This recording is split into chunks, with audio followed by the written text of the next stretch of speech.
Hello, friends. Welcome to another exciting episode of Play Along Podcast, the podcast where we play through games. In today's episode, we are here for more of The Drifter, getting into more of the mystery and uncovering more secrets and, in turn, more questions. I'm also still confused about what's happening. I was going in to this say, game. some might say mystery, some might say outright confusion. Yeah. But I'm your host, Jared. I'm joined by Kai and Ben as always. Gentlemen, how you doing? Doing good, man. Good. Glad I'm not in this world of this game where everyone treats homeless people like they're the scourge of the earth. I mean, Well, we're not too that far people off are from nice reality to here. homeless Yeah, people in exactly. reality, but the general reaction to Mick in this game is maybe a little overstated. Actually, like fucking the dude in the cemetery. I mean, we'll get to that, but like, he's just like, "Go away, you fucking dirty bum," and you're like, "What the fuck?" He just throws change on the ground. He's like, Yeah. I have a fun homeless anecdote. I used to work at a Bed Bath & Beyond, a retail store. There was a lot of homeless that were outside. Yeah, I have a homeless anecdote.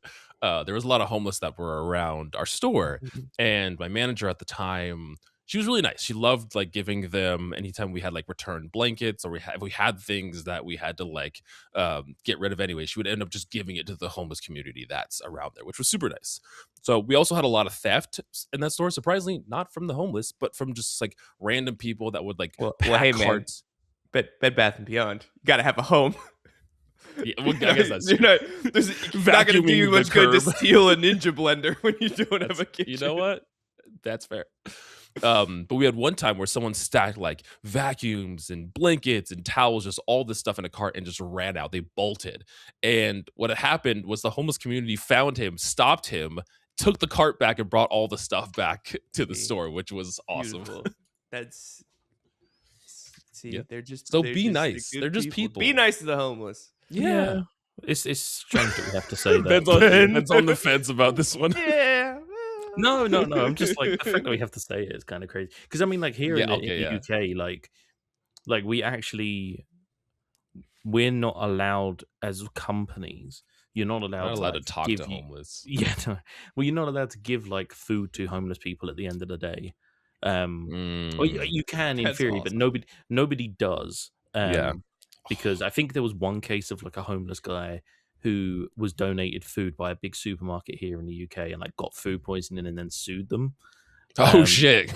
So now everyone's like a litigious homeless person. Yeah, no. Yeah. I mean, we have the. Do you guys have the spikes, the like anti-homeless sleeping spikes? Yeah, the like, and then like the benches too that have like the railing on them. What's that called? Like something aggressive architecture or some shit like that. That we make everything unhospitable to literally everyone. It's fucking disgusting. Yeah. Like, it's just, anti-homeless.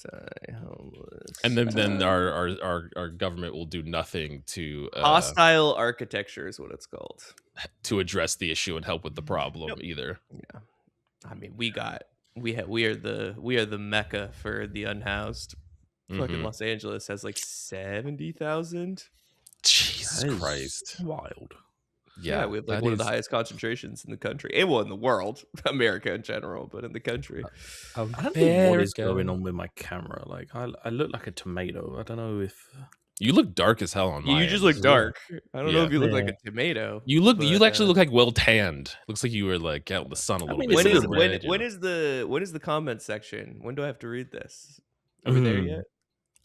You can if you, I was like, you can if you want to. I don't. Is there a normal section? I mean, I think I usually prompt it in like the housekeeping, but sure, hey, fuck it. We're running loose. Read the comment on Spotify.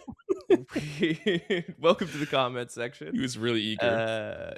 Erebus, who, based on solely the way that they write, I'm going to assume is a woman. And I feels like it's just a vibe, and I could be. Okay. It's a wild assumption. I could be wrong. Commas are used. Which is probably they're used incorrectly, which that's how I use. That's the only way I use commas is incorrectly. But they are used. Erebus says, this is for the quarry, by the way. Yeah, which was like 4 years ago that we played. 3 or 4 years ago we played the quarry. episode 5 of the Quarry, I was so annoyed in my playthrough.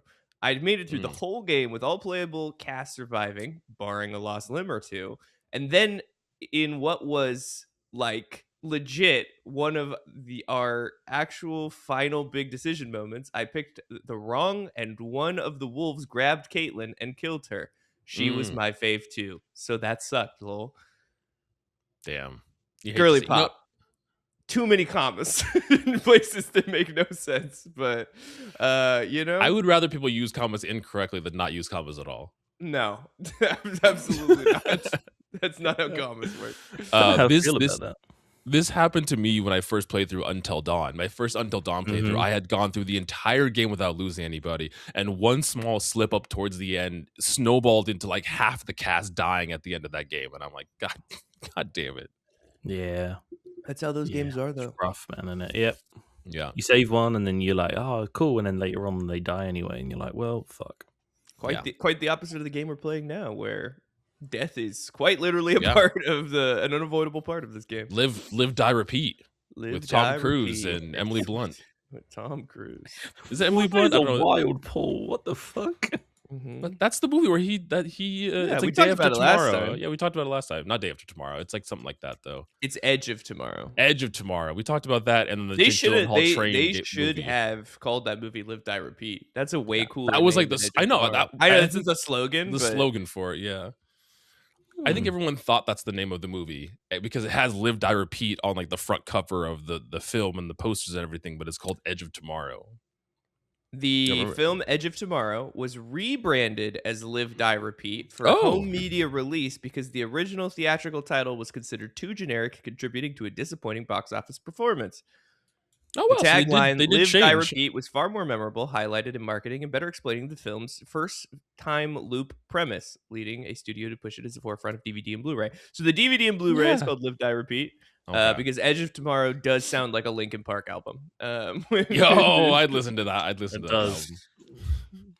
That's hilarious.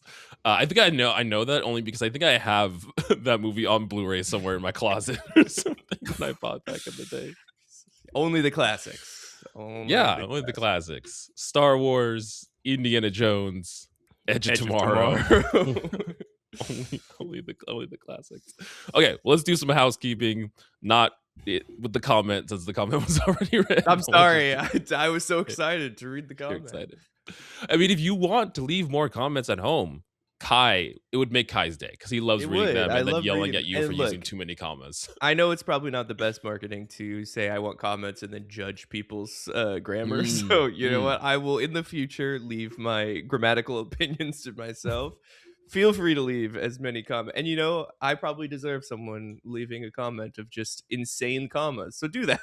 just put I want 9 in the middle of words. I want a comment of just commas. Just put commas on and like a bunch of commas. Yeah.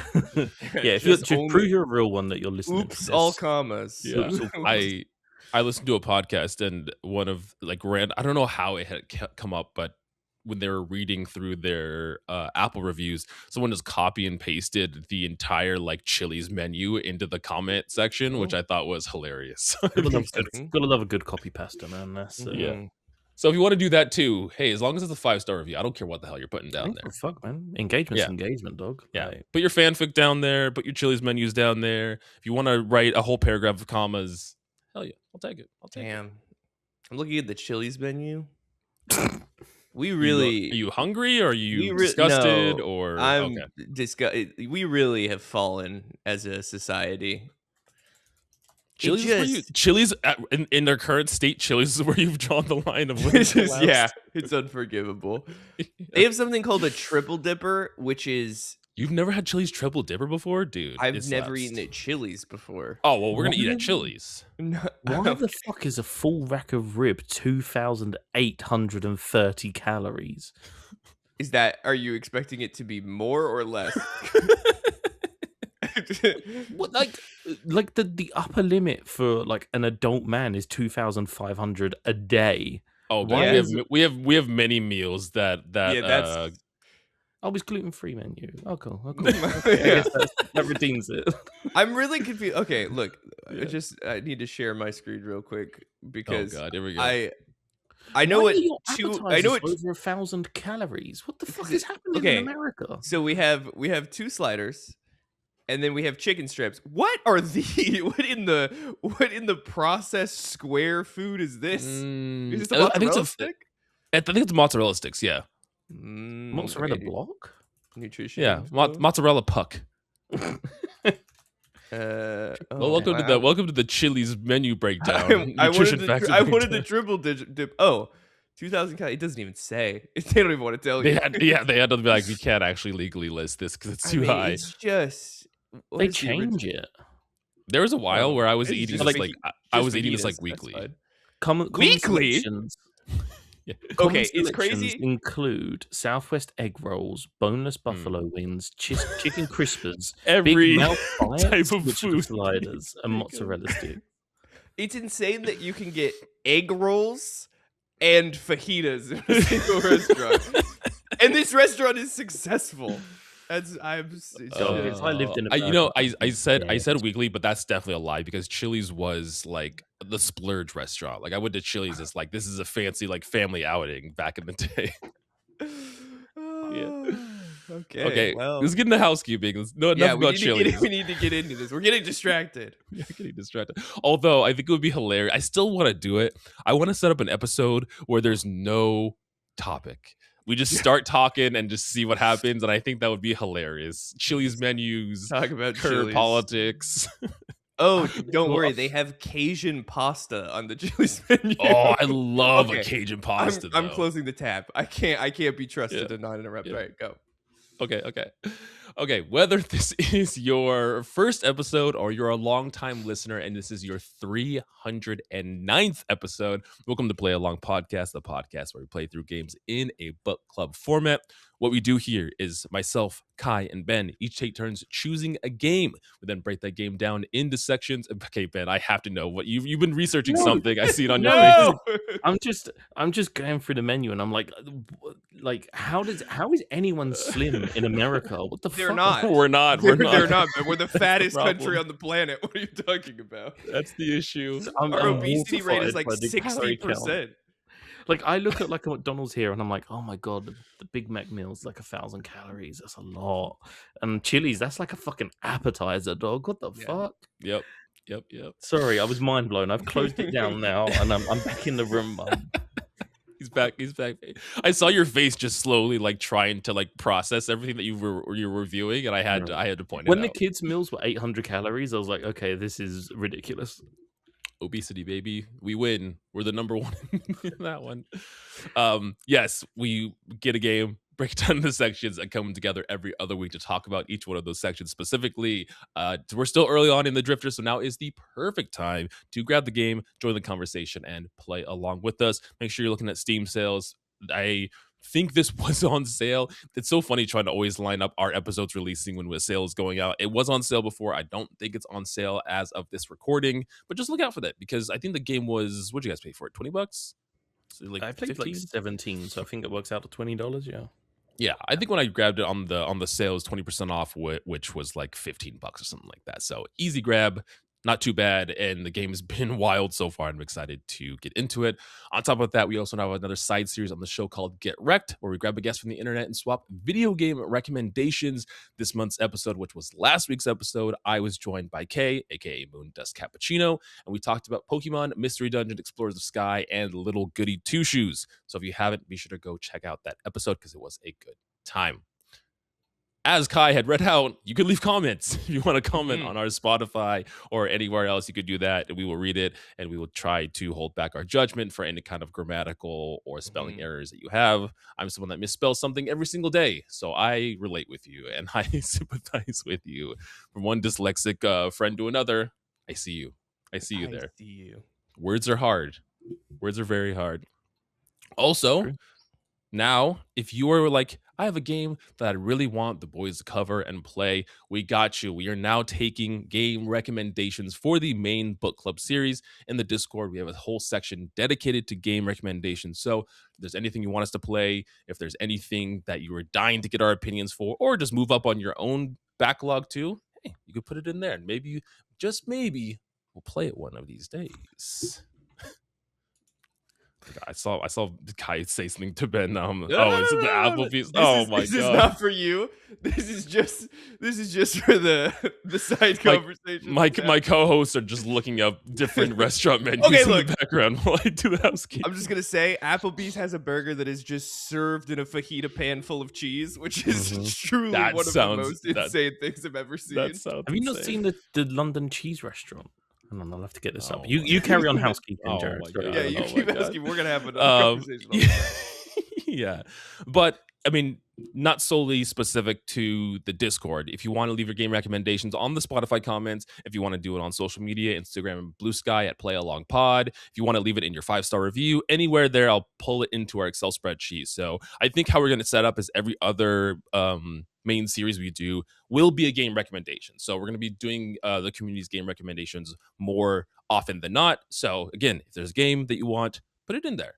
Only stipulation, sub 20 hours, 30 at most, but it's the games are long, as we'll get to with this, but there's a lot of content to talk No about. 60-hour RPGs, fuckers. We know that you want them. 60-hour RPGs. Ain't nobody got time for that shit. All right, we ain't got time for that. Yeah, I think that's all we have for the housekeeping, boys. Let's get into this episode before the London cheese parade comes in, or whatever the fuck Ben was talking about. There's a cheese barge that you can. That wasn't an invitation for you to give me more information.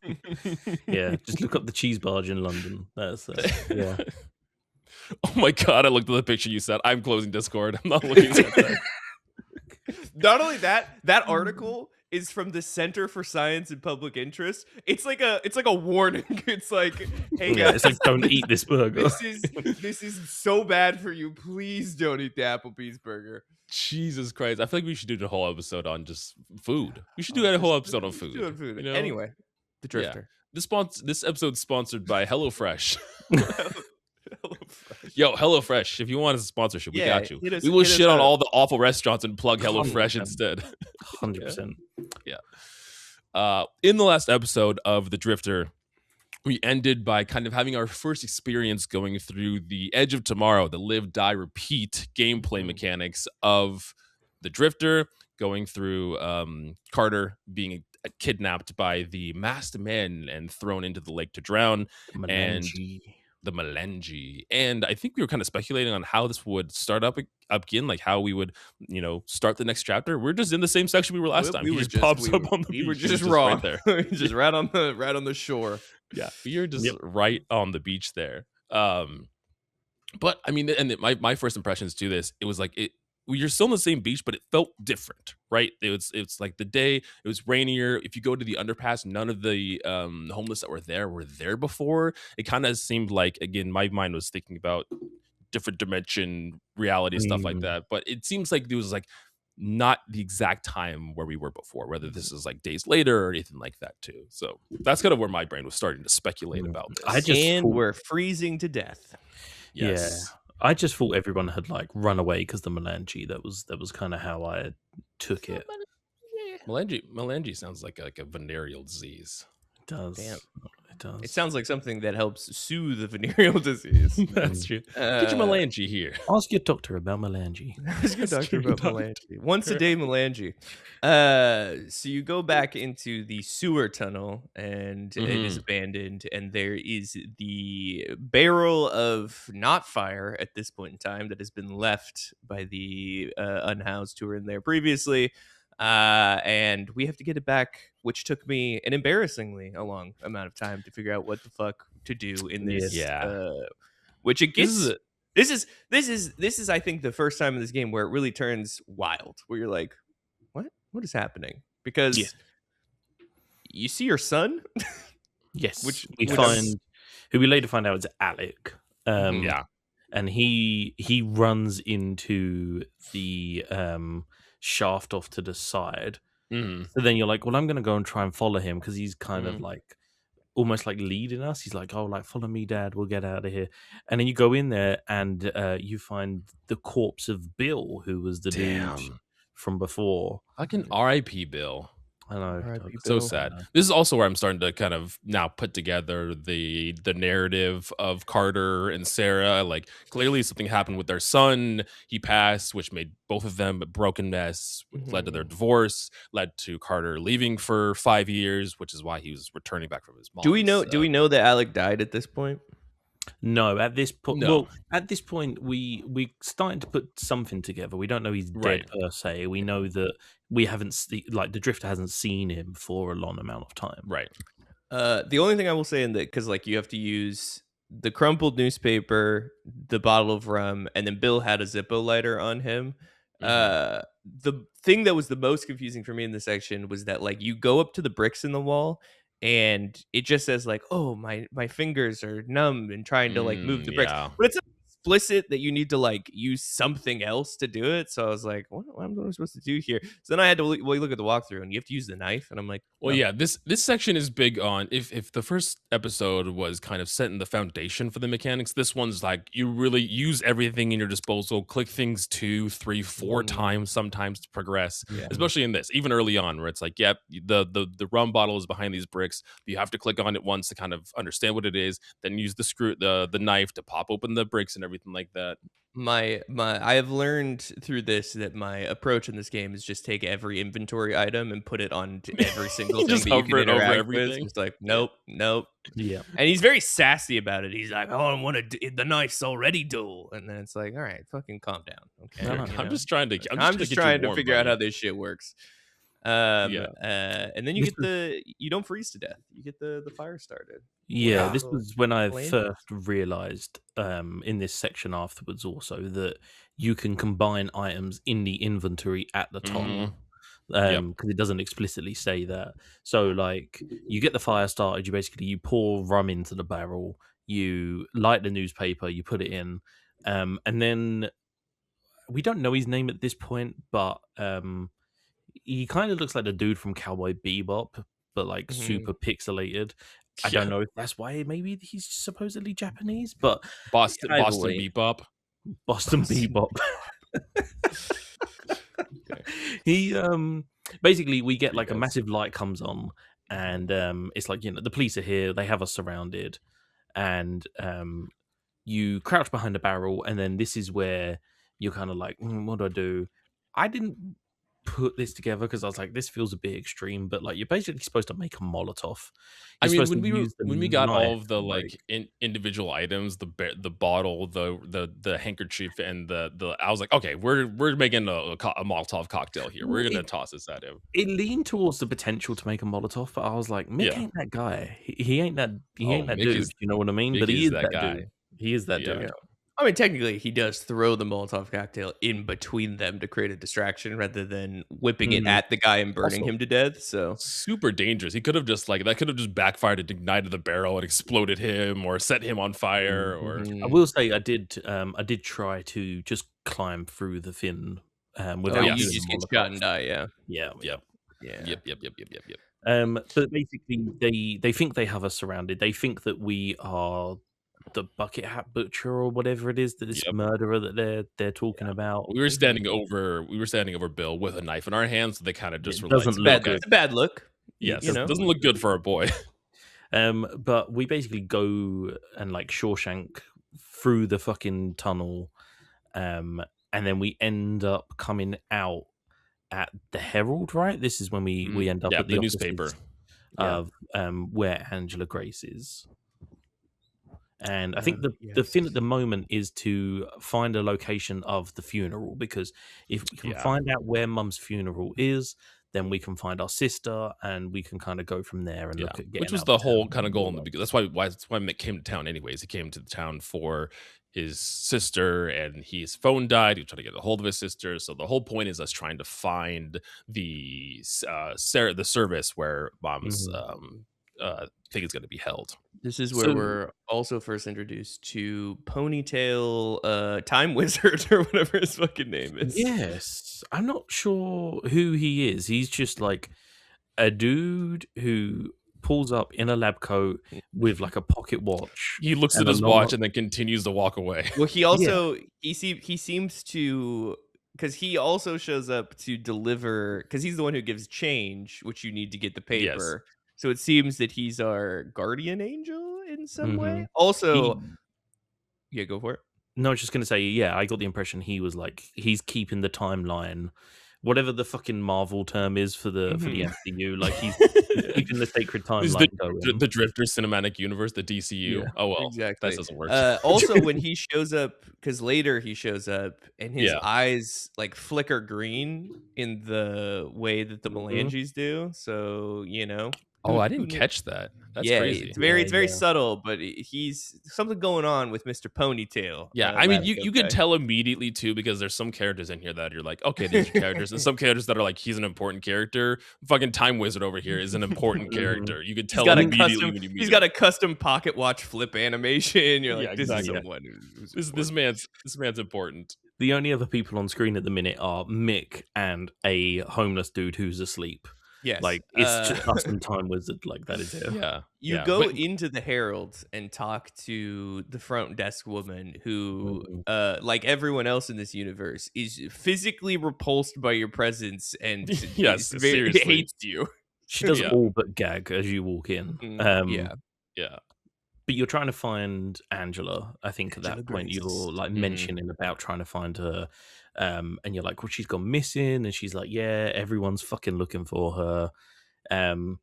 She won't let you upstairs. She won't let you in to see the editor. And at this point, I was kind of like, okay, this is null and void. Like, there's no point in me being here. Lost cause.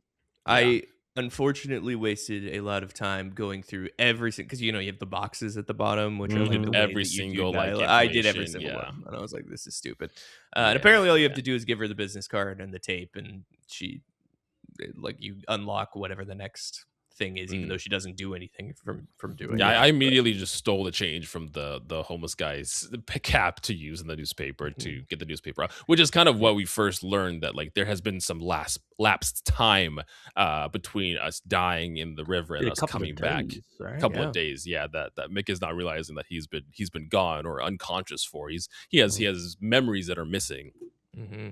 But luckily for us, the cemetery is just around the corner. Just around. Hop and a skip away. This is an interesting town layout as I was going through this, because you eventually do get a car, but like you have to walk. Not actually walk. It's just like a map that you open up. But just like these things are interesting in their proximity to one another. To newspaper office to cemetery. Like it's very video gamey in its its layout. This was probably one of the like most annoying puzzles of this leg. There was some ones later on we were talking about pre-recording, but chapter 4 definitely has the most annoying puzzles. Yeah, chapter 4 has the worst, but I just gave up. This was the one, like, this was pre-giving up, Ben. This was before I was defeated, and I was like, no, I'm gonna fucking work out how to solve this puzzle. All on your own.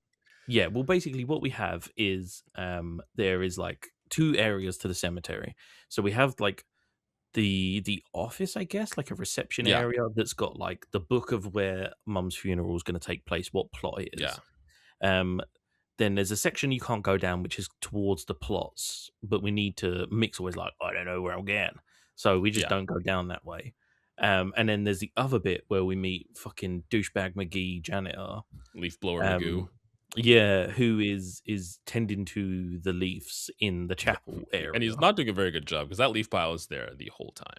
He's never cleaned up the leaves. He is very clearly paid by the hour. He's making that last.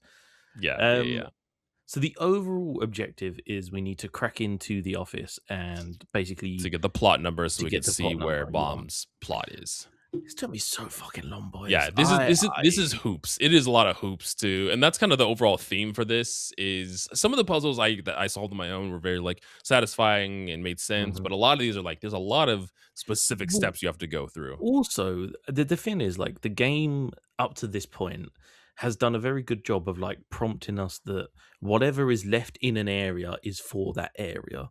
So. What normally happens is I broke the brick. I broke the window using the brick, and the alarm goes off. And Mick hides in the bushes, and the dude goes in and leaves the leaf blower outside. And I was like, oh, "Cool! I need it for the cemetery for some reason." Yeah. Okay. No. This was my thought process.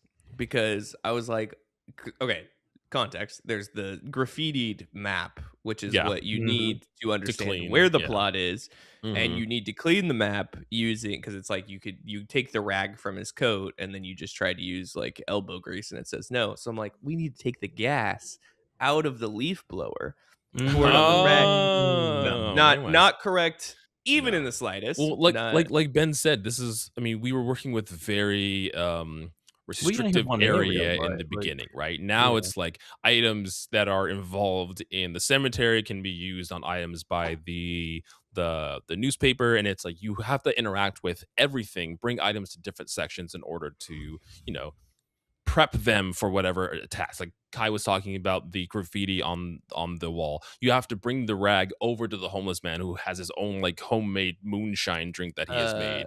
Metho. Yep. Not methadone, that's something else. Methanol or something. Yeah. Which I did not know was a thing. Yeah. I had no idea. It is basically... It doesn't sound like you should be drinking it either. It sounds like purified brick cleaner or like a brake cleaner or something. It was something very chemical. I looked it up. It's you can clean stainless steel and glass with it. And our boys drinking it? Yeah, it seems not good. It seems bad. Crazy. But just like steps like that, where you have to go and you have to get the rag wet from that so you can clean off the map. The leaf blower one, let's talk about that, because I feel like that's the most notorious one. So the reason why you need the leaf blower is in going back to the newspaper office and for me getting the rag wet and everything like that, you go down the alleyway and there's a man trying to climb the side of the alleyway with an umbrella. And as you talk to him, he falls off of the kind of ledge that he's on onto the bag of trash that's below him and runs off. And there's a little umbrella. His umbrella is stuck on like an AC unit up there. And so what I guess you have to do is use the leaf blower to blow the umbrella off of the AC unit to get the umbrella, which you eventually use to get into the office. But it was like, my brain would have never connected those dots. No, not at all. It took me a long time. And it's interesting because in later chapters, there's certain things that you can take that if you try to leave, you can't take with you. Like in the last chapter, when you meet Sarah and you're at the house, you can't take Sarah's phone with you. If you go to leave, she's like, no, leave that here. So it was interesting. You get the umbrella, but the code's the still problem. I did think this was neat. Is like basically you have to trigger the code. So you have to try and get into the door. The code will go off.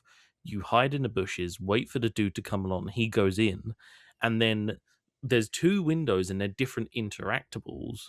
The first one lets you put your arm through to get the door. The second one you can peer through and see the code, which is 1, 2, 3, 4. See, this I solved one problem in getting the umbrella and had a whole other problem in trying to figure this out. This also took me multiple tries of being like, I don't understand. I interact with the ledger, the alarm goes off. If I click the alarm first, the alarm goes off and he goes in and turns it off. But I also had to look up that you have to watch him put in the password and then use the password to deactivate the alarm so you can get the ledger and find mom's plot and everything too. Yeah. This was still when I was open to a lot of trial and error at this point. And later on, kind of there's aspects of it that like the leaf blower thing doesn't guide you to take the leaf blower at all. This one's not as egregious as the leaf blower, but because like you go to because you break one of the windows. If you go to the broken window when he's in there and you watch him, it's like, oh, I can't see the code from here, and then you have to. It's like, okay, I have to go closer, so I have to go to the other window to observe him. So that makes sense, but there are.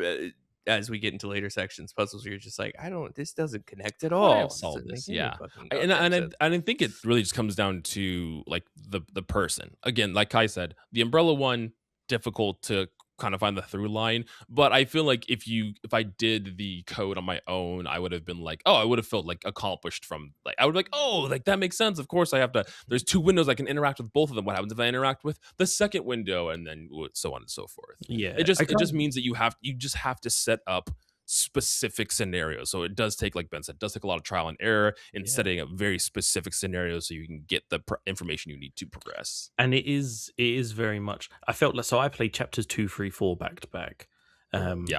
And chapter 2, I was kind of struggling. Chapter 3, I felt like I had like a flow state going. I kind of was in the point and click state of mind. I was like, okay, I also struggle with chapter 3. I'm gonna like get you. I mean, we'll get to like there's like a puzzle with the melange where you're like stuck downstairs. I was like, okay, right, trial and error. I'm getting this. Like, I'm starting to understand. And then chapter 4, I was like, dog, I am so fucking lost with this. Well, it gets to a point too where there's so much like back and forth that you're doing of information gathering that it's a lot. It is a lot to do, and it's a lot to manage. I don't want to say like somewhat like the thing I struggled with the most was the leaf blower. The rest of it, I kind of like I put 2 and 2 together. I was like, oh, this homeless dude that's outside the Herald has got alcohol.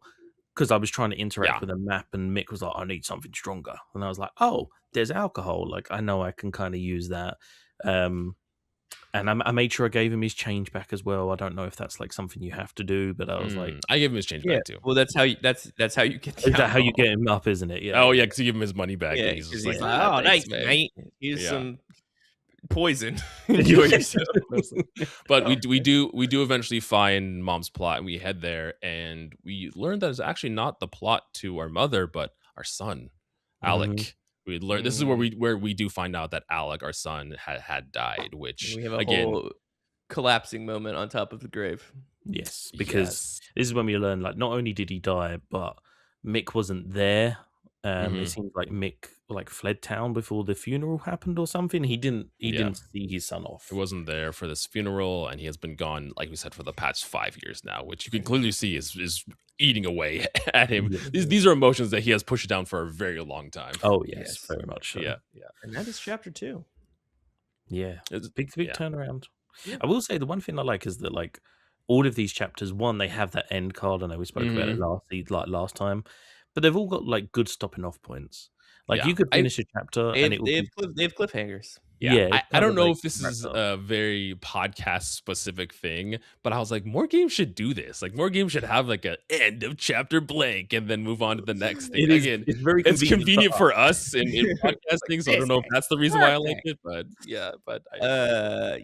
I mean, it's a little disruptive, I guess. I mean, it's nice when you're old and you have to play bursts of things because you have actual responsibilities as an adult. I don't know if it's the best if you're like a child who's trying, but I don't know how many children are playing the Drifter, to be honest. So that's true. It reflects like what people experience with television, so it's not that like egregious.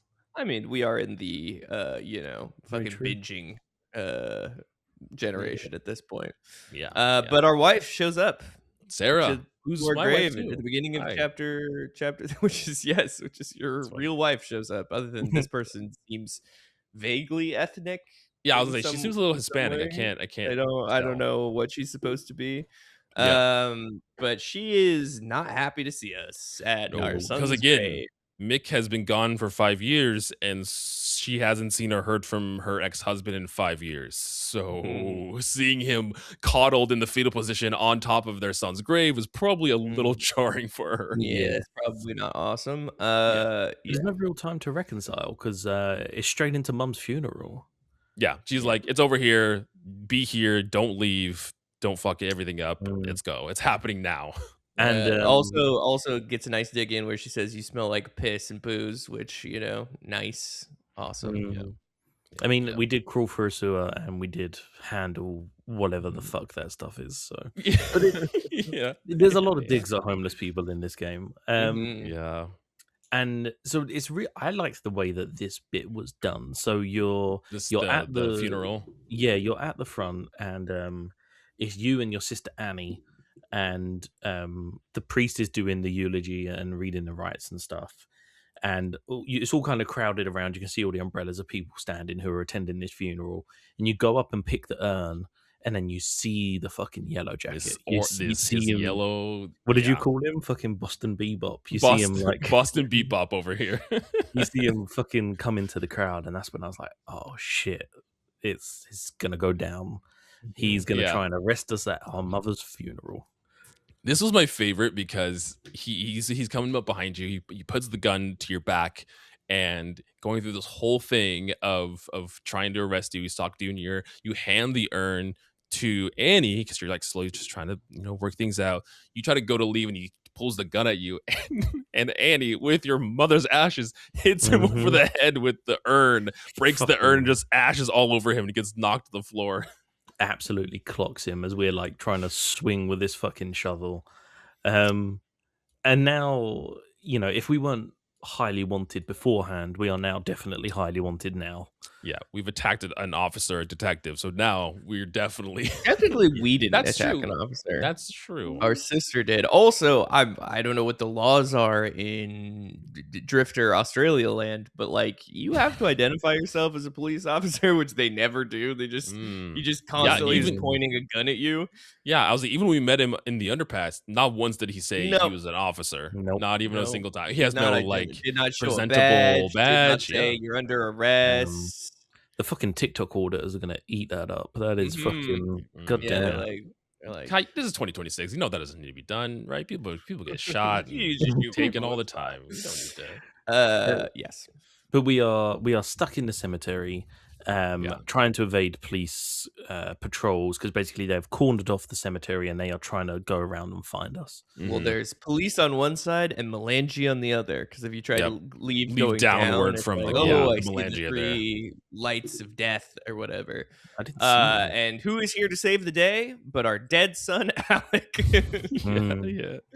Who again, like Carter is interacting with as if he's like, oh my God, it's so good to see you. Thank God you're still here with us. Like he's clearly not processed this at this moment either. The gravestone is right there. Like, you were just hugging it, sobbing at the moment. Like I think he's like, oh, you actually weren't. He's very much in denial for this still after 5 years. Yeah, but it's also like, if my son disappeared every time like lightning struck or like there was a flash of lightning, I'd be like, maybe he's not real. Yeah. And Mick does come around eventually on the whole idea because your son will pop up sporadically throughout these next couple chapters. But yeah, at the moment he's just like, thanks for helping me, son. He should be able to tell that he's dead because his voice is dripping with reverb. Yeah. They gave him Father, this way. It's like he's like, I'm so glad you're alive. So always sounded like that. So you basically start trying to hide because you hear the police coming along. Annie offers to distract them, and she gives you a bunch of money, and she's like, "Get the fuck out of the city. You need to go." And so the first thing that I hid behind Alec's grave, and then basically Alec appears and is like, "Nah, dog, under this tree." Dog, we can all see you. Yeah, he is quite clear. To be fair, he's a very tall man behind a very small gravestone. It's like the top of his head sticking out from behind the gravestone. You go like under this like. It's like a tree that got like knocked over or something by the look of it, and you're like hiding in the mud where the tree was previously, and the mud gives through, and you fall into this like crypt area that is underneath all of these graves. And I'm assuming this is the puzzle that you sort of struggled with, Jared, because this I could not parse how to set this up correctly. This was I don't want to.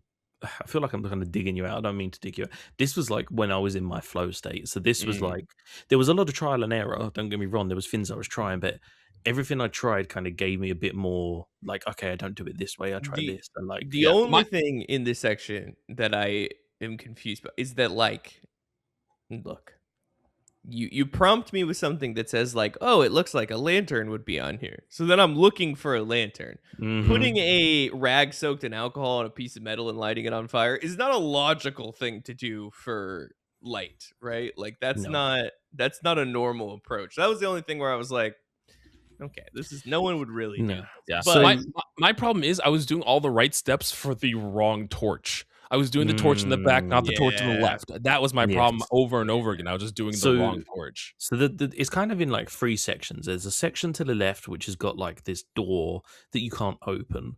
And I was trying to prompt Alec at first to open it with me. And he was like, no, the monster's going to be here. You need to hurry up. And I was like, what the fuck is he talking about? The middle section is the cave in where you fell through. And then the section off to the right is this like crypt section. There's like 4 crypts. All kind of held up with this rickety wood. And then, like Jared said, there's 2 hooks that are on the wall. Yeah. There's one on the left and one on the right. And the bit on the right has got a bunch of loose bricks. And I was like, I've done this before. We did this with the sewer tunnel. I'm gonna fucking try I had the exact same mentality. I'm gonna try and get these bricks away. And as you're trying to get the bricks away, this like black ooze drops down in the middle real section. alien demon comes down that looks like the melange from like the soldier guys, but it has fucking tentacles and arms, and it's like a spider demon. It's crazy. Yep. It is No crazy. real information either. No real reaction. Just just kind of vague. Like, oh yeah, that's a. The magic hand gave him a drink. Yeah, the magic hand gave him a drink, but also had to take off the headphones to take a sip. No, I just couldn't reach. I wasn't attached. It just just like, oh yeah, that's a demon. I was like, oh, okay, great. Yeah, I died a lot. Yeah, I died a lot on this too. Yeah, I died maybe like 5-6 times in this section. So first of all, I died because so you like you said, you get used to the rag. You light the rag. You're supposed to light the rag and put it on the left one and light the rag. Yes, because I was doing this on the back one above the bricks. What we kind of learn is that it casts a shadow, and these creatures, although they seem to have night vision goggle eyes, can't see in very dark shadows.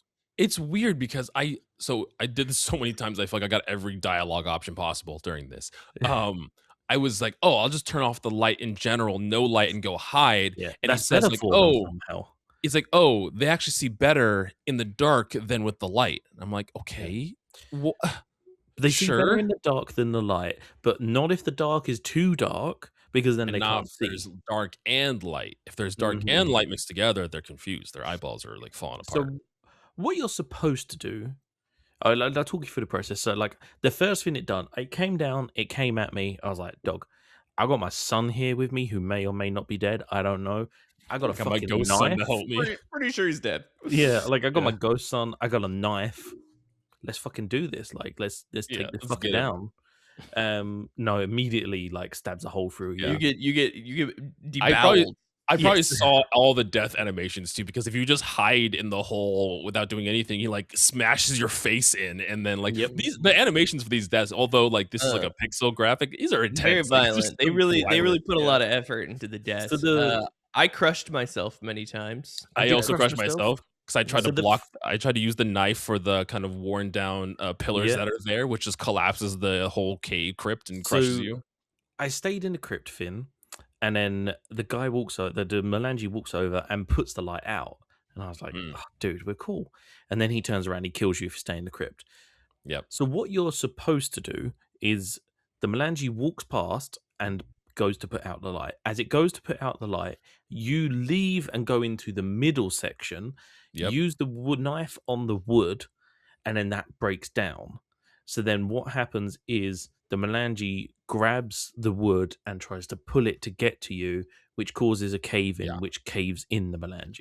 Yeah, now I saw that the other way around. Lot. Yeah, I was like, I saw that cave in a lot, but from the inside, being crushed by the cave in instead of the other side. Yeah, I got crushed a few times. Yeah.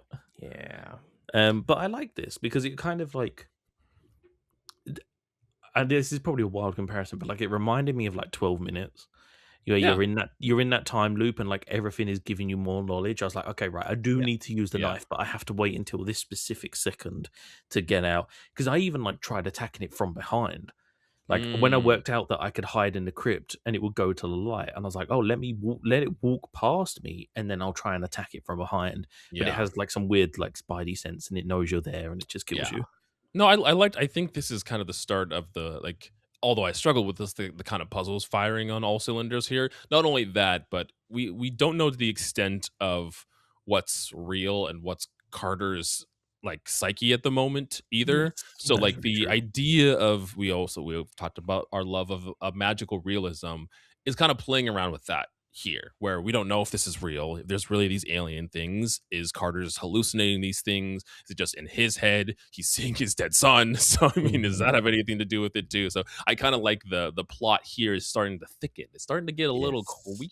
Well, speaking of the plot thickening, the cave-in caused the coffin that was above us to fall down, and well, no, you use the umbrella you have. It fell a little bit, and then you use the umbrella, you hook it down, and Alex like, Dad, get in the coffin. And I was like, what? No, I'm not getting in the coffin. If your dead ghost son tells you to get in the coffin, Absolutely not. You do not do it. No. But it turns out you're supposed to get in the coffin in this section, because then there is a further cave in, and we are now like kill build underneath all of this rubble. Yeah. We're buried alive. I thought I fucked this up because I started trying to escape the coffin. I used a lighter to light up so I could see where I was. Which, and then if you're in that situation, probably a bad idea, right? Because that's going to take all of your oxygen if you're I would turning a lighter on. I would imagine it would deplete some of the oxygen to keep the fire alive. Yeah. Probably, yeah. I'm gonna be honest. You're buried alive. Stakes are very low, at that point. Have you not seen Kill Bill? You can just 1-inch punch yourself. Yeah. You're fine. Yes. We then use the knife to try to escape, which lets in drown? muddy water. Yeah. And then our son is very mad at us for letting him die, I guess. Yeah. And now he starts lambasting us while we're in there. Like, oh, you could stay stuck in here. And he starts attacking us. This is interesting because I want to talk about like 2 moments of this. Because like first off, in this moment, the water comes into the coffin. We drown. Now, 2 things happen. First of all, we wake up in the hospital. And the thing that was interesting is like Mick starts talking about, like something keeps coming back with me. Every time I die, I feel this like entity with me. The second thing as I'm talking, I don't understand is like, why did we not just keep in a time? Like, surely we would have been in a time loop where we were constantly dying, coming back, dying, coming back. We would have like at some point been like, I don't understand why this death is different, because in theory he was kind of left there for a little while and then was discovered by the police and brought to a hospital. He doesn't actually die. Yeah, as my theory was he doesn't die. He just kind of gets knocked unconscious from being under here, and then he gets saved before he dies. So which doesn't activate the loop because he didn't die. That would make sense. Yeah, that's why the loop hasn't activated. So we wake up in the hospital. Handcuffed to the chair. And Time Wizard's in the fucking window. Yay, Time Wizard. Time Wizard. He checks his pocket watch, and I'm assuming everything's going as it's supposed to be, because then he just dips out. he also, so far, no dialogue from this man. No, just a look at the pocket watch, a nod of approval, and leaving the premises. Yes. And then there's a couple of bits that you can do. You can turn on the TV and stuff like that, but basically, eventually, the Boston Bebop will come in with a normal police officer and is basically like, we fucking got you. Like, we know that got him. We know that you're the killer. We've got CCTV of you there with the body, which fits the MO of all of the other butcher murders as well. And then I thought this was really interesting. Like, the nurse comes in as he's talking and she's like, oh, don't mind me. And she like goes over and like does something to the IV bag, which you just think she's checking it at first. But then as the cop's talking to you, Mike's like, oh, like something's going wrong. I'm starting to feel really ill. And then the white light comes up and I'm like, oh shit, he died. Like, this nurse just killed us. We got And then we come back. Why did Sarah look confused? I don't know if I died here. You must have died. Definitely. The only thing I remember is the nurse trying to suffocate me with a pillow. There's a little bit beforehand, because she kills you with the IV, and then afterwards when she comes in, there's an option to be like, that nurse is trying to kill me. And what you do is you take the IV out of your hand, so that when she fucks with the IV, I mean, it's possible that he just took it out by clicking. He might have just took it out by clicking with it. Yeah. So I was like, I don't remember dying in this section, because I remember her trying to kill me. But okay, if you leave the IV in, she kills you by poisoning the IV. I see. And then what happens is the cops are talking. She's like, oh, can I have a minute with the patient, please? And then they leave, and she looks at you, and she's like, oh, you're a tenacious little fucker, aren't you? Basically. And she fucking pulls a whole. Her bedside manner, terrible. Terrible. I mean, I'm pretty not sure a real nurse, so as I say, I'm pretty sure it's in the code of conduct for nurses not to try and suffocate their patients with a pillow. But that's fair. She part you have a problem with. She starts trying to suffocate you. So like the first thing I did, I pressed the fucking nurse button on the bed, dog. Pressed the nurse button, and a cop comes in. Yeah, and the police in the normal uniform, not the Boston dude, comes in, and is basically like, keep fucking doing it, and then like I died. Yeah, and he also knocks out the Boston Tea Party guy. What's his name? Boston Bebop. Boston Bebop. Detective Hira. Yes. So what you're supposed to do is, as she is coming around, you're to do the IV the first time. You take the IV out. You're supposed to reach over, get a syringe, and take the syringe out of the pocket, and then you syringe the IV bag, and then you hit her with the IV. Yes. Yeah. Well, you hit. No, you hit the cop. No. You put the syringe into the IV bag. Then she tries to strangle you. You press the button. The cop comes in, and then they start having an argument. And then what? There's a way that you poison the police officer. This is what happened. Let's reset. Just vague difference. It was very, very vague. The cop gets stabbed by an IV. The lady dies. All right. What happens is you are in the bed, and the cop and the lady come in. Essentially, the lady comes back, and she tries to strangle you with the pillow. What you do is you grab the remote from the side table. You try to turn on the TV to alert the police officer. It doesn't work. You hit her with the remote, which frees your hand. You press the button. The cop comes in with a detective, and the cop knocks out the detective. That's right. The woman and the guy are standing there, and he's like, I have to do everything myself. You have to grab the syringe from the woman. The woman leaves. You then put the syringe in the IV bag to extract the poison. The cop comes close to shoot you in the head. You stab him in the neck with the poison. He dies. Yes. The detective wakes up and is like, whoa, what the fuck is happening? That is the series of events. There you go. Thank you. We had all the pieces there. Yeah, I think we were pretty much there. We were pretty much there. But now, basically, Detective Hara is awake, and he keeps calling us boss. He's like, what are you got me into, boss? Yeah. Basically, you're just like, fuck if I know. I was like minding my own business, and then the reporter got kidnapped. Yeah, I'm kind of glad that like the detective's on our side now. He's also not part of this, and he's also an innocent bystander, apparently. So, he's trying his best. He's just trying to do his job, dog. He's just trying to catch the butcher. And basically, he gives us a card, and is like, "You need to leave the city. Here's my card. Like, I'll make some calls. Like, when you're safe, call me." So Sarah comes to collect you from the hospital. And basically Mick's like, I've got to bounce. Like, I don't know what I've got myself involved in, but I need to fucking leave. And Sarah's like, no, dog. They got your sister. And then chapter end. Yeah, the Belingi. They got your sister. She knew too much. She was trying to dig deep. We'll get there.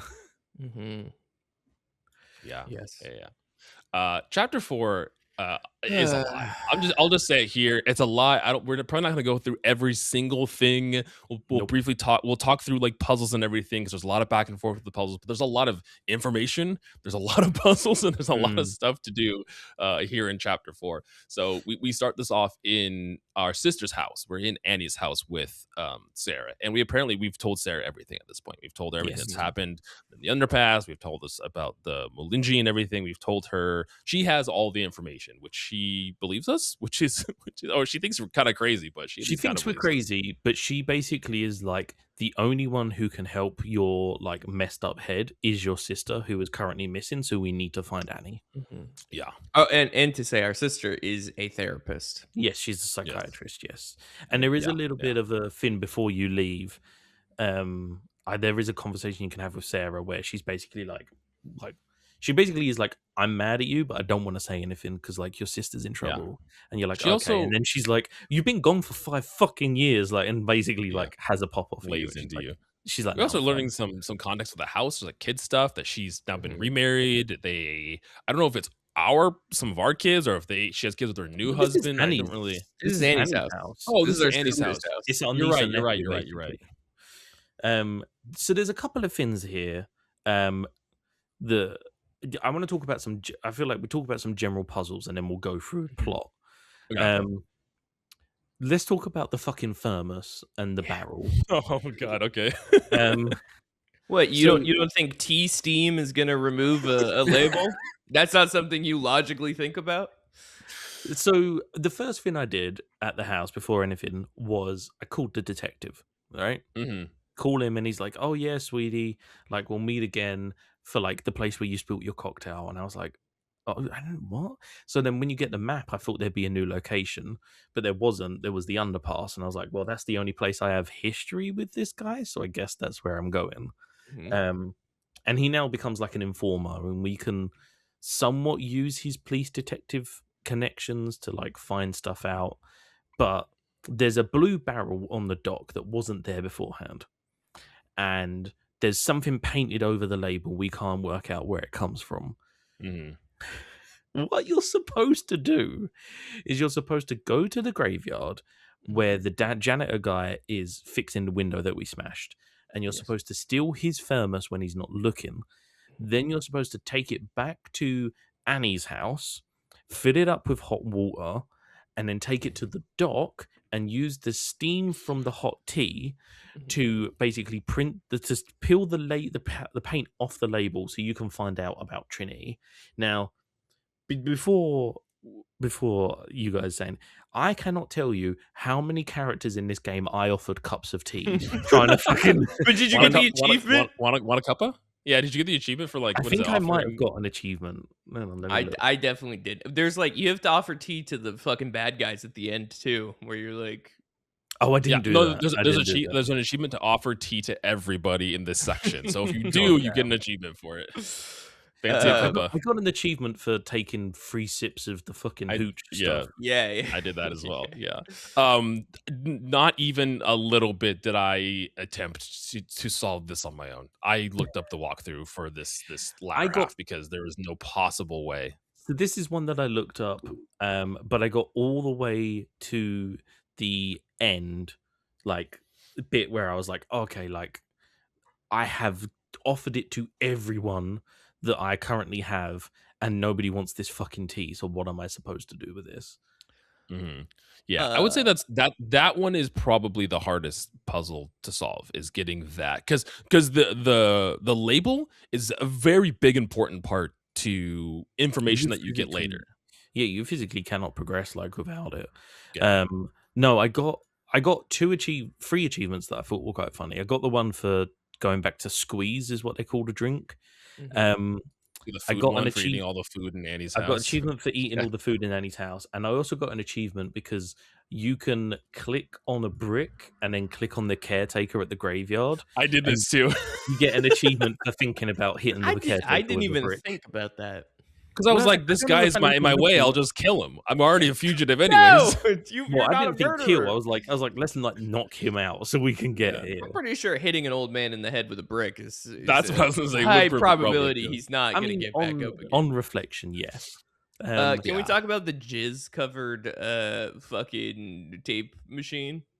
Oh yeah. What are they doing with their like answering machine? Why is it like? I mean, they have kids. Maybe there's like glue and gunk they're putting in there. Everything's sticky when you have children. But I was like, it just looks like cum. I was just like, why would you? You could have made it more, because it is glued, but you could have made it more clear that it was glue and not some viscous white see-through liquid. I was like, the other one that's not as bad that Ben had talked about before recording is, you have to get you're trying to get upstairs to the newspaper office, so you have to try to convince somehow the receptionist to leave. And in doing so, how you do that is she has a letter she's trying to write a book, and there's a rejection letter from a publishing company for her book. But in order to get that letter, you have to enter the office, leave the office, and enter it again at a specific time. And then again, it's a very specific set of steps you have to do. What I found out with that one is it's the picture of Annie. So I went around all of Annie's house looking and clicking for everything, except for there's a cork board on the wall around the corner from the tape machine. If you click that, you take a picture of Annie with you. When you show it to her, she's like, oh yeah, she came into the office and was asking about Angela. And then you leave, nothing falls on the floor. You show her the picture, you leave, and then afterwards, when you go back in, the letter is just on the floor for some reason. There's no like... I don't understand why the letter couldn't fall on the floor. If she reached forward to see Annie's picture and knocked the letter off or something, like I don't. I I mean, don't there's lots of understand why times we where have like to go back characters in. drop things, or like later we get handed like a pen that's on a desk. Like it could have been just something like that, where it just got bumped as she's typing The and she's looking pen, around. the fucking pen, the fact you have to combine the pen with the fucking documents, Mhm. like in order to highlight stuff, fucking Classic. annoyed me. Yeah, classic point and click adventure pen. Come on. Yeah, like I said, I had obviously used all of my flow state in chapter 3, so I had no like point and click Man, flow you state left you for chapter you 4. used it all up in the wrong section because Yes. four was really the 4 section was that you needed that we need to flow lock state. in. You need to lock Yeah, in. big time. Um, So the yeah, the rest of it wasn't terrible. There is a lot of luckily we information have a map gathering. and we have a van. It's a Yeah, lot of leaving an area, clicking where you want to go. For me personally, there was a lot of going to see Dr. Hara and yep, like showing him something and being like, "Can you do anything yeah. with this?" Why didn't homie just hop in the van with me? That would have saved No. me so many miles on my I van, I guess. Right. I thought after chapter 3, I was like, dude, we have a Kimball. We have a fucking Asian detective who's going to follow us around and help us No. do stuff. Nah.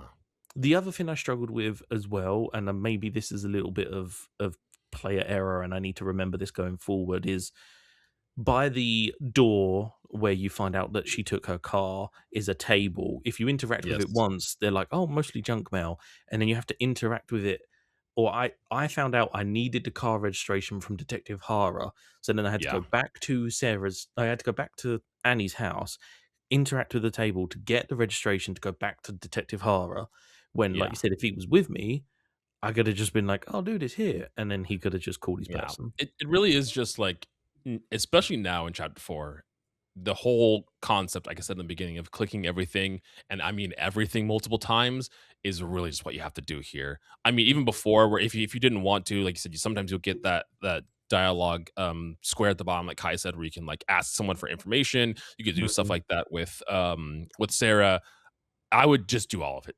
Like at this point, you got to just pretty much do everything in order to you can have the most information you can possible in order to progress. Because some of these things are very specific, so you got to Mhm. just like click things twice, look at everything.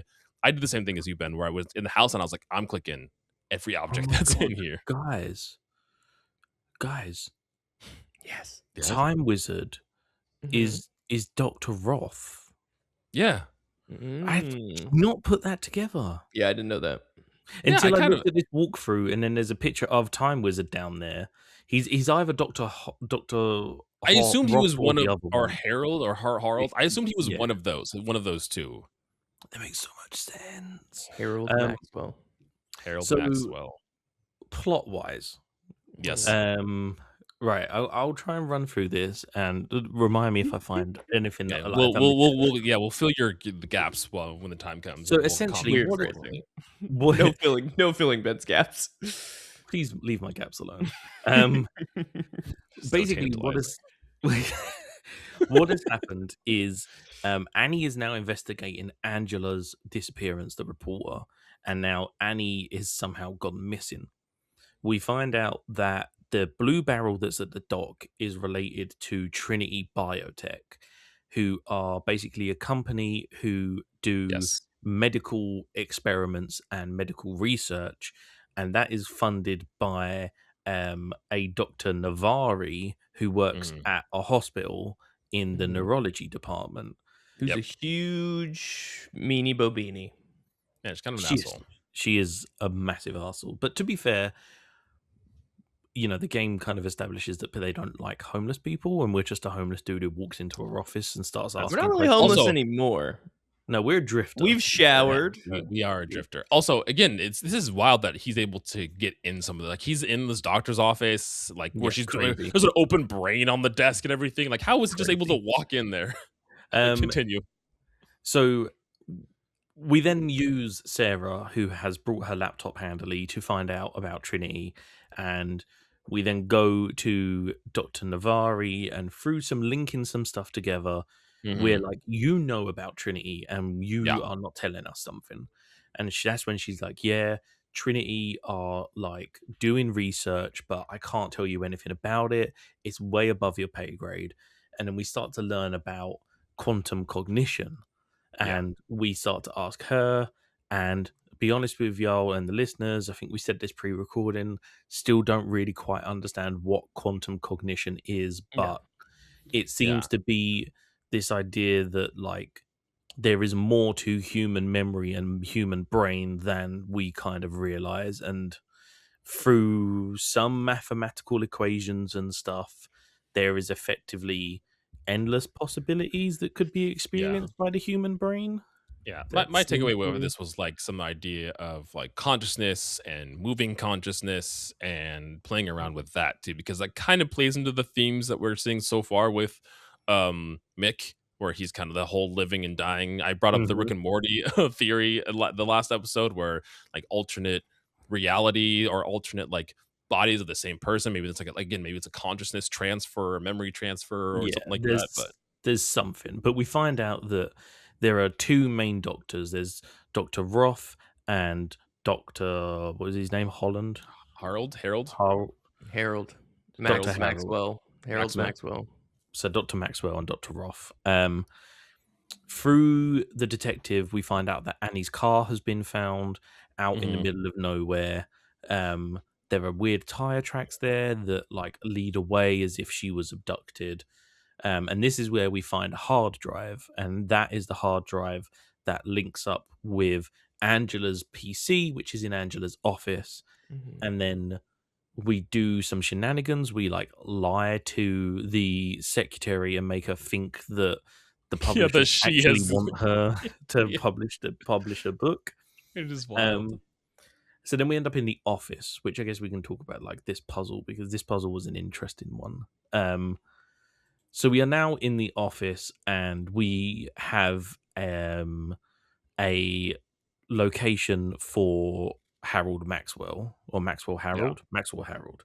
This is when our son shows up, right? This is the section we're talking about. This, okay, yeah. Well, because what happens is you find the thing, and you're like, oh, I have his address, and then you get a phone. There's a phone call that is rattling underneath all of the papers on Angela's desk, and your son appears, and he's like, are you going to get that? So you pick it up, and it's a secretary, and she's like, you son of a bitch, I knew you'd be in the fucking office. I've called the cops, they're on their way. So then you hear people off to the side, and they're like, oh, okay, like, you know, making our way up, blah, blah, blah, blah, blah. Yo, this got me. You close the door, and they throw something through that starts buzzing. I got shot before I can close the door. I walked up the door and got shot in the chest. Well, because there seems to be like a strange time limit to things where, like, if you don't do things slightly quick enough, you die regardless. So basically, you're now in this room, and the police are circling you, and you're supposed to get out. I closed the door. They threw the thing through, and he's like, "What the fuck is that?" And the son's like, "It's like a beehive grenade." Yes, it's crazy. A beehive grenade of like quantum alien bees, which are slowly going to kill us. All the while, Alec is just chilling on a fucking Game he's Boy on his phone. Something. He's like a Game Boy or something. Which the solution here is that you need to use a fan in the room. There's like a oscillating room fan that you have to use to blow the bees, which is hilarious because the conceit here is that alien technology super bees can be defeated by a light breeze from like a house not only fan. that, but if you look at this fan, it is just like not even a good fan either. It's just like a shitty office fan. But and then I died a lot here in this, but also the window and falling out this goddamn window over and over again. So it took me a little while to realize that because I wanted to pull the cabinet over and block the door, because what kept happening was they would open the door and shooting me. You have to use the wheel trolley thing on the cabinet, and then you try and move it and it falls over. That's when the hive comes through. Then you have to pick up a bag that's hidden behind a wet floor sign and use that to handle the hive. You put that in the open drawer, and then that's when you do the fan. And basically, by blowing the bees back out, that gives you time to use the screwdriver that we found to unscrew the window so we can get out. And then you're like, damn, I need the electrical cord. So you take the electrical cord and you throw it out the window, and you start to make your way down. Yeah. You fall and crash into the side of the building. And I was like, I've seen this before. I saw the bucket hat, dude. And like, I'm going to use that AC ledge. I know what Yeah. I'm doing. So at first I went over to the AC ledge. No, actually, that's a lie. At first I went over to the right. And so I was on the right because the right is like very clearly a ledge and it's higher up. And the melange are down on the floor. But then I couldn't work out. This is another one I had to look out. I had to look up, sorry. I couldn't work out how to go anywhere because you're on the ledge on I was the also right. stuck here. If you jump down, you land on the dumpster, the melange kill you. You can't go up. And I was like, I'm just fucking stuck here. Yeah. So yeah, I struggled. You have to hook open the trash can using the extension cord as a whatever those things are. Grappling hook. Grappling hook to open the our, trash our, can. our man, he's MacGyver. Yeah, really. When he's in a pickle, he knows how to get out of it. The thing that confused me is you're supposed to swing to the left, deliberately bake the pipe that's next to the AC, and then swing to the right. back to the right. Yes, because that doesn't make a lot of sense. But no, yeah. And then I worked out I was like, okay, right, I can combine this, and then I got this grappling hook. I'm gonna throw it up the top. So you throw it up the top, and all the while the melange could kill you. They're just like watching. Yeah. I'm imagining them just like standing at the bottom of this, just seeing this man flush up against this wall, being like, and just take us out while we're standing up there. So I kept going up to the top, and then having nowhere to go, and then I saw this like full death animation, like at least 7 or 8 times. Where he hits the top of the trash can and just like his whole body like warps around it. His bones come apart. Yeah. Yes. Yeah. I did that a lot too. Upon finally figuring it out and going to the top, disappointed now that again these alien guys are now up there too. The little melange aliens. Well, because as you start to go up, they're like, "Oh, we'll just walk up to the tops," and then I was like, "Cool," and I'll just go back down. But you're supposed to, and I guess this is where the time loop mechanic comes into it because it was kind of the same thinking about it now as the nurse with the IV situation. It was I got poisoned 2 or 3 times before I realized I could take the IV out of my arm before she came back around. You're supposed to pull open the dumpster and then hook up in the dumpster. So you land in the dumpster, not on top of the dumpster. Correct. And then you fall down and the melange are at the top and you kind of crawl out the dumpster and you run away. So this whole time I have like a walkthrough that's playing as well, so I'm watching the scenes as we're talking about them too. The person that's here when you're on the ledge and you're hanging and the 2 like aliens are up there and you're trying to figure out like Pars what to do, he's like clicking through his inventory and he grabs the thermos and he uses the thermos and he clicks on them like the thermos is gonna do something. Yeah, it's gotta offer everyone tea, man. Yeah, fancy a cuppa. It's fucking. Yeah, I mean, we'll get into it, but it's interesting for sure. But that is where the story ends. We have found out about Dr. Roth. We have found out about Dr. Harold, and now I guess in the next chapter, I assume we're going to try and find them. Yeah, I was also wrong. It's Dr. Holden, not Holden. That makes. I mean, it was an H word. So Maxwell Holden. Holden or Holden. I do want to say the kind of like puzzle of opening the PC and having to interact with the contact list was actually quite cool. Yeah, I actually did like going through that, and I feel like that easily could have been like a cutscene where Carter himself is like going through and clicking, but you physically have to scroll down, look for the last name, especially when you figure out Maxwell.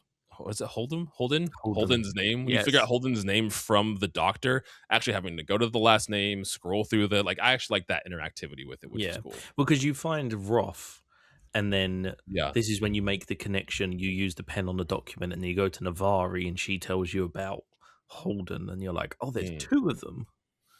Oh man, I'm looking through the walkthrough that I have up here, and the next section we're doing 5 through 7, and 7 has chapter 7, and then chapter 7 continued, which worries me that chapter 7 is two pages long. Which is need to get to playing that because behind the scenes, I haven't played. Yeah, I haven't played past this actually. I've just been played this. Kai, have you finished this section? Chapter 7 continued is not very long. Oh, okay.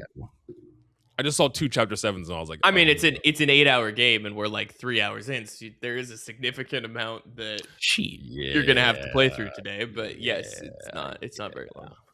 yeah, won't be too bad. We'll hunker down. We'll get some Drifter playing and everything like that. But yeah, that is all for this section. Ending on again another exciting cliffhanger of what Carter's gonna find, if he's gonna find his sister, what other crazy things Do are gonna go we on. do we think that something's happened to Sarah? Do we now think Sarah is like missing or Mm, involved or something? that would be another just like a character motivation to keep Mick going. Like if we go back to Annie's house and she's not there or something, and she gets kidnapped, and Mm. all the little family that Mick has left is all Well, being captured. there's also like the cassette you find, right? You can play in the Fin as well, and they're talking about Like the Matrix and things like Ma- that, and yeah, but they're talking about that, and they're like, oh, like subject this and blah blah blah, and then yeah, yeah, they reference Mick by name too. So yes, like they clearly know about him.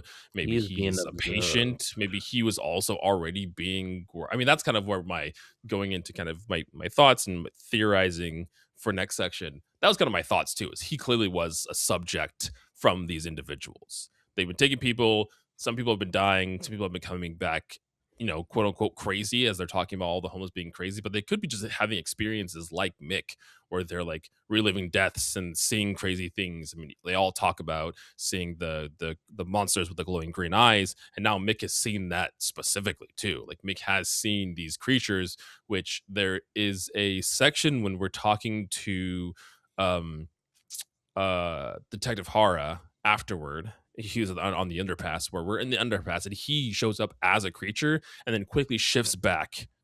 Not like he's transforming, but just like we see him as a creature and then we see him as the detective very quickly. And that's kind of just like pushed off. There's nothing really that's explained on that. So something with Carter is happening with his brain where they're seeing these creatures. So my theory is he's obviously one of Mm. these subjects, especially directly talked about on that recording. And yeah, I just the whole mind thing is going to be interesting to figure out what they're actually experimenting, the quantum mechanics, Cognition. physics, cognition. There you go, quantum cognition, or whatever it's called. Um, Interested to see what that actually entails, what they're working on. Something with the consciousness, clearly. Something with mind. My theory is like transferring the mind or being able to, you know, vividly relive memories. Maybe a lot of the stuff that Mick is experiencing isn't actually real, but he's able to kind of like vividly relive memories that he's already. Maybe this is like a future. Maybe he's going back and reliving some of these Mm. things. Maybe this whole thing is just he's the old man in the cart reliving the experiences that had happened to him before. These are past events. I don't know. I don't got nothing. I got no answers, but My no, I was going to jump in with a theory, but current, sorry. no, you're good. As in terms of my enjoyment of the game, the story is hooking me. I'm hooked by this narrative, and I'm hooked by the mystery, and I love the setup of every chapter ending in a cliffhanger because it allows us to do things like that and theorize about future events and future happenings. I like the puzzles. Some of them are just a little, use the nasty O word, obtuse. Some of them were just like they're kind of crazy, where it's just how would I possibly be able to connect some of these dots. Some of them I can see the through line, but the thermos and the umbrella, like those are two specific ones where like how the hell would I ever have thought to do leaf blower umbrella? And I guess the answer is just like do everything, even if it doesn't make sense. Do everything, Mm. because that's ultimately how you're going to solve some of these puzzles, is just doing every possible combination of things, combining items. Like Ben had referenced offhanded that in order to continue the information with the doctor, we have to combine the pen that she gives us with the documents that we got from the lockbox and everything. So it's just very specific things have to work together, and sometimes that makes for kind of a frustrating loop of gameplay. Some of the puzzles I think are fun. Some of them, like I said, are a little obtuse, but I'm still enjoying the whole experience. And I mean, honestly, even having to reference the walkthrough on some of these, even though it's kind of frustrating to solve the puzzle that way, I'm still enjoying that process. Even having to go through and look at the walkthrough, it still gives me the, oh, that's how you're supposed to do that. Some of them I'm not sure how I would get there, but there's still kind of like a satisfying moment that I'm getting, even Mhm. like looking up the solution. A It big kind of O. reminds me of, yeah, I get that big O, you know. Okay. All right. It reminds me a lot of Outer Wilds, right? Where like I played through that, and a lot of that was done via a walkthrough, but I didn't really think that that took away from the experience. It kind of just made me impressed about some of the puzzles. And while I'm not at that level just yet with the Drifter, it's I'm kind of there. Where even having to look through the walkthrough is not taking away from the experience at all. But yeah, I'm still enjoying it, and I'm honestly just the story in general is pulling me through. Even if gameplay starts to falter, I'm just interested in what this narrative is and everything like that too. So yeah. Okay, Benji, theories, thoughts, feelings. I think the main theory at the minute, and I think I am going to go and try and find some explanation of quantum cognition, because I feel like this is going to be one of those games where it's trying to base it around that, and that's going to be the explanation for like everything doing that's outside happening. research. Maybe we'll see. I say I will, but I mean maybe between now and tomorrow morning. Yeah, while I'm also prepping for my fucking first homebrew session of my D&D campaign. I think at the minute my running theory is that this study of quantum cognition is basically I think what's happening is almost like a theory of many worlds thing. So I think we have one Mick who, when he dies, his consciousness is being transferred to another Mick in the situation prior to when he died. So like, we have the one, we have like the one Mick, and he is kind of going about, and that's why the knowledge we have sticks with us, because we've kind of experienced it already, and we're not now inhabiting the body of a different Mick. We are the same Mick in a different shell, so we have that cognition and we have that memory and the consciousness. I don't think that answers the whole Drifter in the car at the beginning of the game situation, and it doesn't really answer Time Wizard, who may be Dr. Holden. Like, it doesn't really answer that at the moment. I mean, we're only halfway through our playthrough, so like, hopefully, I'm assuming that will be sort of built upon. But that's the prevailing theory, is that like Mick is some kind of test subject for this transference of consciousness into other timelines or other realities, or whatever you want to sort of describe it as. I think, like you, Jared, I'm hooked with the plot, mate. This has got me in like every single moment, except for the last chapter that we did where you fall into the dumpster. That kind of just like ended. And I was like, okay, we've escaped the melange, cool. But like, when you did the whole thing with the funeral, and then your Sarah's taking you back to your sisters, and she's like, they've got Sarah. I was like, fuck, man, that's kind of crazy. Like, it was like a big bombshell. I really, really, I need to get myself back into that mindset of point and click adventure games, right? The pixel hunting, the trying to interact with everything. You know, the amount of times that like I tried to show like Detective Horror the map I had, and the fucking picture of Annie, and the card, and also like just trying everything. I need to get back into that kind of habit, and I think that's the norm for the game. Most, I'd say like 90% of the puzzles have been puzzles in the sense that like they're kind of complicated, but eventually there's a through line and I understand what I'm supposed to do, even if I kind of go around the houses a little bit. But there have been one or two that we've discussed where I'm just like, I don't understand what the through line is for this at all. But overall, I'm really, really enjoying the game. I'm really enjoying it. I know we're saying about the puzzles and stuff. I'm not against looking at a walkthrough to like solve a puzzle. I'm not against that. Absolutely. For some people that would be like a major sort of no moment. But I'm okay with it. But yeah, I'm really enjoying it, and I'm excited to see where we go. Yeah. So upon a quick Goog, I've learned some more about quantum cognition that's fairly interesting in terms of our game here. It's talking about how quantum cognition. I'll just read what it says here. It suggests that the mind functions more like a quantum particle. Before you make a choice, your thought exists in superposition, a state where you hold multiple conflicting possibilities, all being equally true at the same time. Saying that the truth changes based off of who's watching. Uh, Okay. oh gosh, I just lost my. Oh, they're like saying he's lying. He's collapsing the many possibilities into one that fits the current room. So like all possibilities are happening, all possibilities can be true, and there's one that it's just fitting a specific one that fits the current reality that you're living in, which interesting. In layman's So, terms, is the idea that doesn't exist. The mind doesn't just exist in yes or no, but maybe until I decide. so there's kind of like there is almost like one true.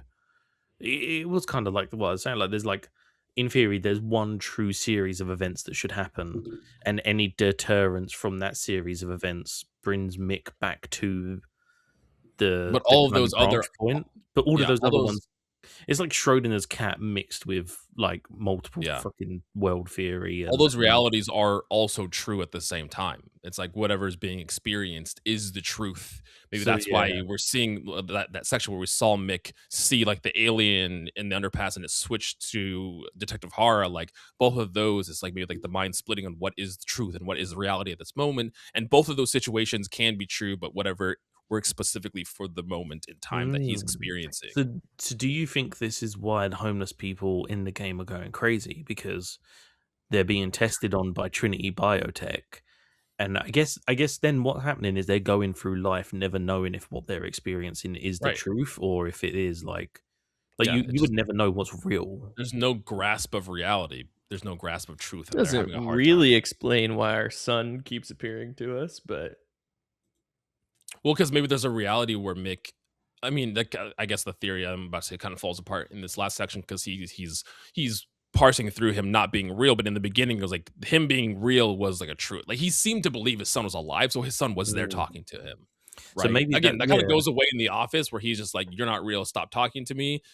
So we'll see if his son pops up and populates more after this. But it kind of seems like Mm. Mick can decide his own reality. Whatever he thinks is real and truth becomes truth. He starts seeing the aliens because he starts believing that the Well that he the Hold on. I was gonna say that there's these creatures with glowing green eyes and everything like Mm. that. So they start becoming real. Yeah, I was gonna say like in that moment he thought that the Melange was coming to kill him, so Detective Mhm. Hara become the Melange until he Right. spoke and then he realized that it wasn't. Yeah, it's almost if like Mick can create his own realities. Whatever he thinks is truth ends up becoming truth because it can. There's a possibility of that being truth in some realm and reality and things like that. I'll say this: I'm interested enough to like do my own research and see if I can Yeah, understand it. do your own Probably research. won't, Do but your own I research. will Don't try. believe us. I just wouldn't go Google search. Anyways, Kai, we'll pass it over to you. Thoughts, theories, how you feeling about the Drifter right now? This is our kind of halfway uh point, more or less, but yeah, it's it is in the same vein of a lot of these games where it's a little yeah. out there and a little weird, and there's not a ton of information at this point of like what the conceit is or what's going on as far as I mean I don't think it's a bad guess to assume that Trinity Biotech is doing something Experimenting along on people. quantum cognition on homeless people to Hmm. see the effect on them, which is leading them to have maybe access to multiple realities, allowing them to make infinite decisions before they die. I think that's probably a pretty good guess on what's going on. um but yeah, we'll see. It's I think from a story perspective it's relatively interesting. Once again, the writing can be a little lackluster in places, Mm. but that's fine, it's not too distracting. Yeah, I think we'll see what happens in this next section. I think this is going to be the big like kind of reveal. I think we've Hmm. we've entered the inciting incident for the most part at this point, and now we're waiting for like what is actually going on and to kind of investigate further. But yeah, it's an interesting kind of world to exist in. A lot of magical realism, a lot of confusing pieces of information that now need to connect somehow. So we'll get into it and we'll figure out what happens. But excited to jump into this next section. Are you still, even though we had some of the like crazy puzzles here, are you still enjoying the kind of like gymnastics of solving these puzzles, or are they just a hurdle for the narrative at this point? There are some puzzles that are interesting and are satisfying, and then there are some puzzles that make no sense. And like these games, you need to make sure that the puzzles are satisfying and that you feel rewarded for solving them, and that they're logical. Like illogical puzzles, even in like obviously like point and click, can do a bit more than just standard puzzle gameplay. But like you know, some of it is like the thermos shit. It's just like this isn't this isn't how the world functions, even like a little bit. So, but for the most part, I find the puzzle satisfying, and you know, it's good. And there's always like even in the best versions of these games I've played, like Curse of the Golden Idol, there's just sections where you're like, I have no fucking clue what I'm supposed to do here. I have to look it up. So I'm not surprised that there's some difficult puzzling moments in this as well. Like I said, I think that to an extent, if the logic makes sense, it works. Again, I brought up Outer Wilds. There's lots of puzzles in Outer Wilds that are incredibly specific and complex. But when you figure out the steps, you're just like, holy fuck. I mean, I don't know how I would get there, but this makes sense. Like ash twins and the sand and having all of that, like the whole system is so cool that even if I didn't figure it out myself, just seeing the process is like, holy shit, this is intricate and this is cool. And while there's some of those there's some puzzles where it's just like, I don't know how I would have got there. And it still doesn't make any sense either, knowing the solution at this point too. So yeah, we'll see how those how the puzzles evolve as we get to the next sections. So yeah. Hey all, post-production Ben here. I've had to come in as we've had to change the scheduling due to the bulking commitments that we're having to do. Just to say, next week's episode is going to be Jared's Get Wrecked with Kay, where they are talking about Pokemon Explorers of Sky and Little Goody Two Shoes. That is going to be the next episode on May 26th, and then on June 2nd, we are going to be dropping the third episode of The Drifter. Hopefully you all are enjoying The Drifter so far. Please let us know in the Discord or in the comments how you're getting on with the puzzles, what you think about the game so far, and any theories you might have. Thank you all for listening, and we will catch you all next episode.